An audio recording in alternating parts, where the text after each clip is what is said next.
আচ্ছা, আজকে যেই ডেস্টিনেশানে আমি নিয়ে যাচ্ছি সেটা হচ্ছে পরেশনাথ টেম্পল বা কলকাতা জৈন মন্দির। তোমরা যদি আমার মতো মেট্রো করে যাও তাহলে শ্যামবাজারে নেমে পাঁচমাথার মোড় থেকে উল্টোডাঙার বাস ধরে গৌরীবাড়ি লোকেশনে নেমে ওখান থেকে 5-7 মিনিট হাঁটলেই এই মন্দিরে তোমরা পৌঁছে যেতে পারবে।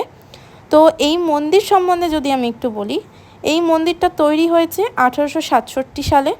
এটি হচ্ছে কলকাতার অন্যতম একটি জৈন মন্দির। এই মন্দিরটি নির্মাণ করেছিলেন হচ্ছে বদ্রীদাস বাহাদুর। এখানে হচ্ছে মোট 4টি মন্দির আছে। একটা হচ্ছে শীতলনাথ মন্দির, একটা হচ্ছে চন্দ্রপ্রভা মন্দির, একটা হচ্ছে মহাবীর মন্দির আর দাদাবাদি মন্দির। তো এই সমগ্র যে মন্দিরের প্রাঙ্গণটি সেটা কিন্তু 23তম জৈন তীর্থঙ্কর পরেশনাথকে পুরোপুরি উৎসর্গিত।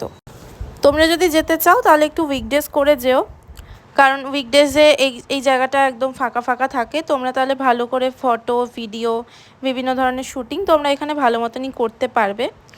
তো আমি এখানে আমার বান্ধবীর সাথে গেছিলাম। তোমরা এখানে যেতে পারো, একাও যেতে পারো, তোমার বন্ধুদের সাথেও যেতে পারো। তো এখানে দেখো, এখানে আশেপাশে কিন্তু আরও অনেক মন্দির আছে। তো আমরা লাস্টে ফুচকা খেয়ে আমাদের এই জার্নিটা কমপ্লিট করি। ভিডিওটা ভালো লাগলে অবশ্যই লাইক, কমেন্ট এবং শেয়ার করে দিও। Thanks for watching.